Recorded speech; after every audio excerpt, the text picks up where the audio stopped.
Hey guys! Today I bring you a super interesting video about Richarlyson's trajectory in England. If you're enjoying the content, don't forget to subscribe to the channel and turn on the notification bell to stay on top of all the news. And, of course, don't forget to leave a like if you're enjoying the video. Now, let's dive into this intriguing story. Hey guys! Today we are going to talk about Richarlyson, one of the best players for Brazil in the 2022 World Cup. Not only did he score the goal of the cup, he was also involved in almost every goal scored by Brazil during the tournament. In Brazil, Richarlyson is one of the most beloved players, but in England the story is very different. Richarlyson had two options, signing for Ajax or Watford. When Watford appeared, he quickly chose to play in the Premier League, even though he was paid less money than the Dutch offered. Adapting to England wasn't easy, as he didn't speak English, the climate was the opposite of Brazil and the food wasn't what he was used to. In the first few months, he even lost more than 5 kilograms. However, despite the challenges, Richarlyson remained calm and weathered the storm. He got off to a quick start at Watford, scoring goals and providing assists, leading the team to their best Premier League start.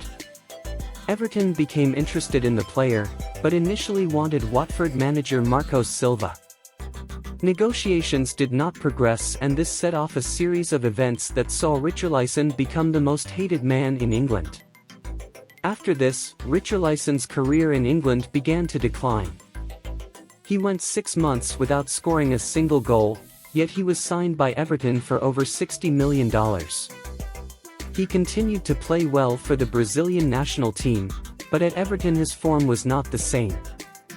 Frustration began to get to him, his actions on the field and on social media angered many people, creating an unfavorable climate between Richarlyson and the English. Richarlyson has openly admitted that Everton's lack of ambition to challenge for titles was a factor in his move to Tottenham, where things have not been going well for him either.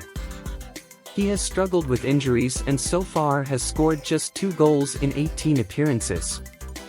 Criticism and hostility from the English continues, from their attitudes on the field to their posts on social networks.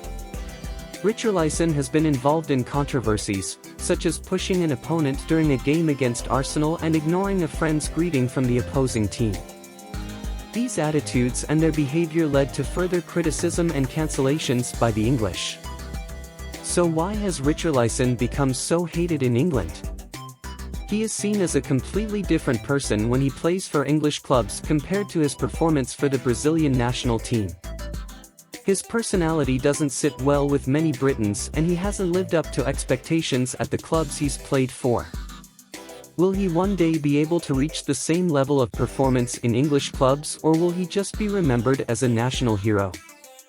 Now I want to know your opinion. You think that the British are right to criticize Richarlyson or are they crossing the line? Leave your opinion in the comments. And don't forget to like the video to help us bring more content like this.